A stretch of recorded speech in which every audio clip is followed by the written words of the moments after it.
I'm Barry Tramel, and tonight LeBron James returns to Cleveland for the first time since spurning the Cavaliers. It got us to wondering, how should Oklahoma City react under a similar circumstance? Here's what I would say. Oklahoma City, suck it up. Tonight, we'll all be witnesses. From the OKC studios in Oklahoma City, you're watching a very merry edition of the Press Row. I'm Jenni Carlson. All right, Barry, this is a fun debate. Cleveland, obviously, all eyes will be on what happens tonight when LeBron James is back in Cleveland.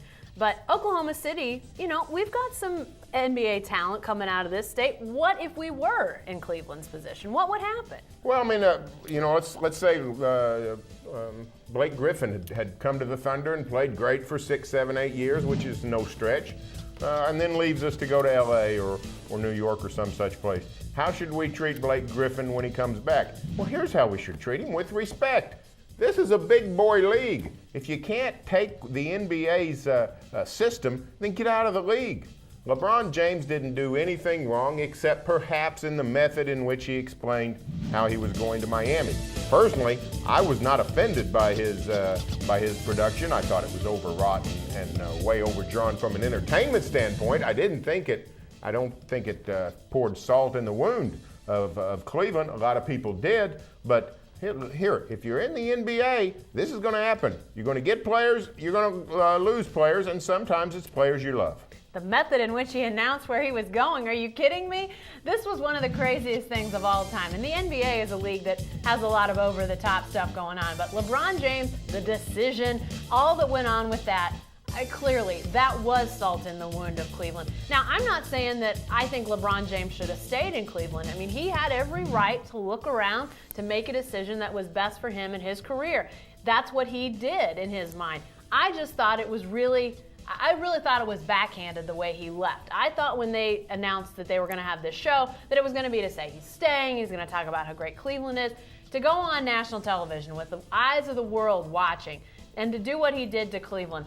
I think there's going to be a lot of booing tonight. And Barry, if Blake Griffin did, or any other player born in this area did what LeBron James did to Cleveland, there'd be booing too in Oklahoma City. We're not Cleveland in terms of how we treat our sports heroes, but I do think there would be people booing. I don't think there's any doubt about that. Well, this reminds me of one of the all-time great stories in sport. Back in the 80s, Sam Wyke was coaching the Bengals. Some bad call goes against the Bengals. The field is peppered with snowballs. A late season game, heavy snow. The field is peppered with snowballs. Sam Wyke somehow on the sidelines gets a microphone and tells the crowd, "Hey guys, cut it out. You live in Cincinnati, not Cleveland." So they're going to act bad in Cleveland. Although everybody boos. I thought the Thunder got booed a little bit the other night when they were sort of going through the motions against the Hornets. My deal is this though.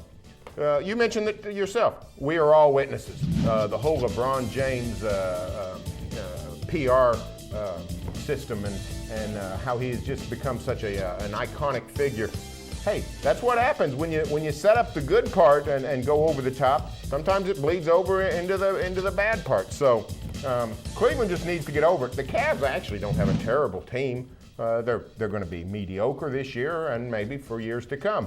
But you got to move on and you got to get past it. And frankly, forgiveness is good for the soul. Cleveland fans are going to feel better if they can find it in their heart to forgive LeBron, boo him tonight, and then move on. I think they'll also feel better if they burn a few of his jerseys out in the streets. I think there's going to be a lot of people trying to just get it out of their system.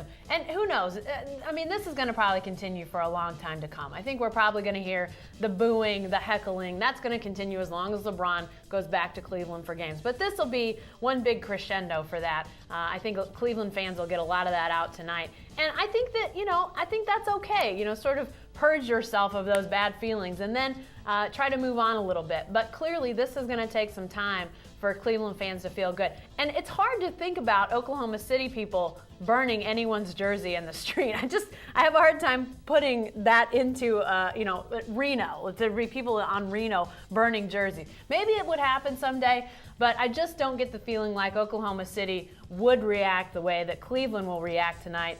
I think that eventually it will turn to appreciation for all that LeBron did. Because let's admit, He brought a lot of great things to Cleveland, and it may not happen this year. It won't happen this year. It may not happen in 5 years, but eventually I think there'll be some appreciation for him. We're surely not going to hear it tonight, though.